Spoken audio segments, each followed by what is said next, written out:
რეალურად ჩემი მიმართ ხალხს ყოველთვის ჰქონდა ისეთი დამოკიდებულება, მიცნობდნენ არ მიცნობდნენ, პირადად აზრი არ ჰქონდა. უმეტესობას მაინც ჰქონდა ისეთი დამოკიდებულება, რომ თითქოს მე ვარ ავადმყოფი და არასაკმარისი და რაღაც.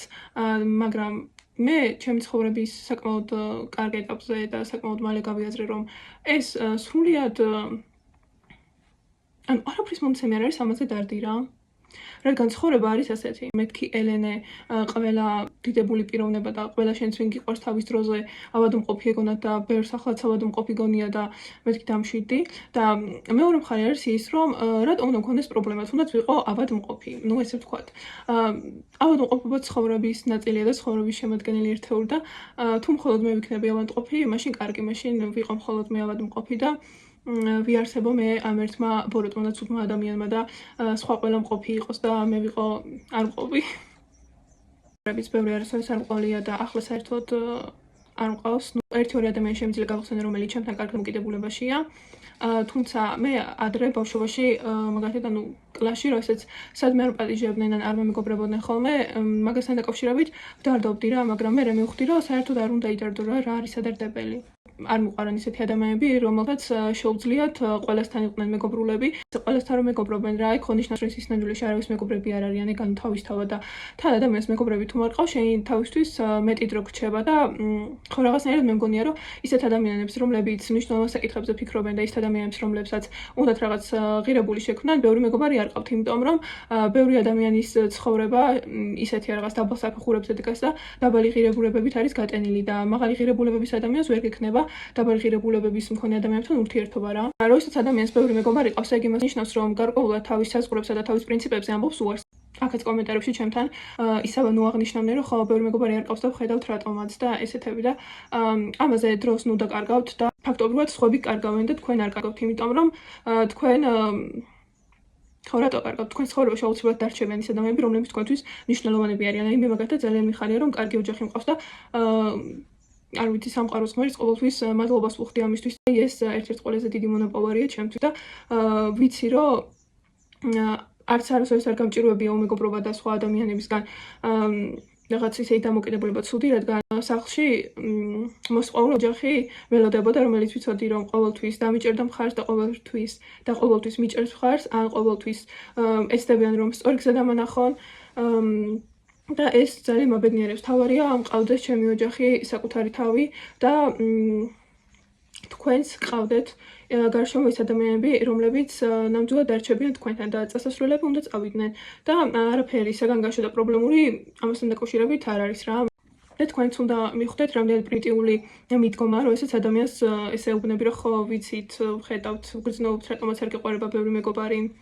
კი უნდა ხედავდე და უნდა გრძნობდე რომ მაღალი ღირებულებები მაქვს, ამიტომ ბევრი მეგობარი არ მეყოლება. საერთოდ არ მყავდეს ცხოვრების ამ ეტაპზე,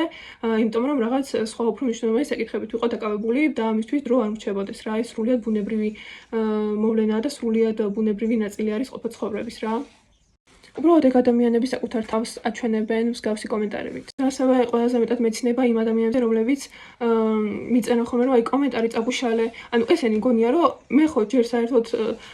ბევრი საქმე მაქვს ხოლმე და არ ვარ რომ სოციალურ ქსელში ბევრი ვიდეო და ხშირად ვსტალკო და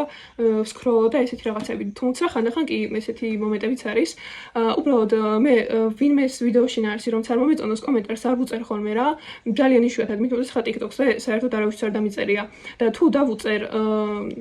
აი არ მგონია ეხლა ვაკონტროლო ის ხალხი ეს მგონია ანუ კომენტარი აქ დავწერე და სად არის ჩემი კომენტარი ვაიმე ანუ ეს ამოწმებენ ხო არ გაქრა და იმდენი დრო აქვს რომ ანუ ეგ კომენტარიც ამოწმო ნახო ხო არ გაქრა ხო არ მოკრა რა და ემართა ანუ ჩვეულებრივ მოცლილი ხარხი არ არის სად წავიდა ჩემი კომენტარი სად წავიდა რატო არ ჩანს მეთქი ანუ თან ეგ ადამიანები არიან ის ადამიანები რომლებიც მართლა არ ვიცი არჩემ სტორის არ მაზავენ არც ახალ ვიდეოს ჩემს გვერდზე არიან სულ და ესე კომენტარებს დასდევენ და კიდე რამდენიმე გოგო შემომესია წინაზე და ერთ კომენტარს წერდნენ რა ეს სამი გოგო აკოპირებდნენ და წერდნენ და მეთქი ანუ ესეთ შეყრობილი რატო ხარ ჩემი ჩვილო კაი ხარ მაგრამ ცოტათი თვით დაფასება მაინც იქონია ესე რომ აჩენ გეხვეწები რომ რაღაცა გაერთიანებულები ხართ ეს სამი მანდილოსანი იმისთვის რომ ვერაღაც ისულელები მიწეროთ რა და ხო მე რატომ იშლი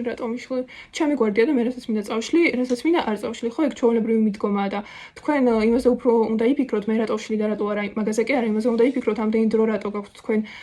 მაგას კომენტარებს რო უწერთ მეორე ადამიანს და თან ამ კომენტარებს რო დასდევთ რომ სად არის ხომ არ წაიშალა და ვაიმე ანუ სულ რომ ეიფორიაში ხართ ჩემ გამო გმადლობთ როგორ გიყვაროთ უბრალოდ ჯერ თქვენ ვერ ხვდებით საბოლოოდ რომ შევაჯამოთ ჩემ ცხოვრებაში მთავარია გავკეთო ის საქმე რაც მნიშვნელოვანია ჩემთვის და სანამ ცოცხალი ვარ მოვასწრო მაქსიმალურად იმ ყოველივეს გაკეთება რაც მინდა არანაირად არ ვიდარდო მეგობრის გარეშე ვიქნები თუ არ ვიქნები ვინ ადამიანი იქნება ჩემ გვერდით თუ რა თქმა უნდა ეს ჩემი ოჯახის წევრი არ არის და ჩემ ოჯახის წევრზე შეიძლება მხოლოდ ვიდარდო მართლა რადგან სხვებზე რატომ უნდა ვიდარდო მართლა რომ ღირებული ყოფილიყო ის აუცილებლად არ რჩებოდა რა და თუ არ არის ესე იგი არ არის და უნდა გაუშვა არ არის სადარდებელი დრო ადამიანს დარდი ანადგურებს და არ უნდა გაანადგურო შენი თავი პირიქით შენი თავი უნდა გიყვარდეს და მაქსიმალურად უნდა ეცადო რომ ნეგატივი არ შეუშვა რაც რა თქმა უნდა რთულია იმიტომ რომ გარშემო ძალიან ბევრი ნეგატივია და ადამიანთა უმეტესობა ძალიან ნეგატიურად არის განწყობილი მაგრამ უნდა ეცადო შენ აი სტოიციზმი დაგეხმარება თამაში და ქრისტიანობაც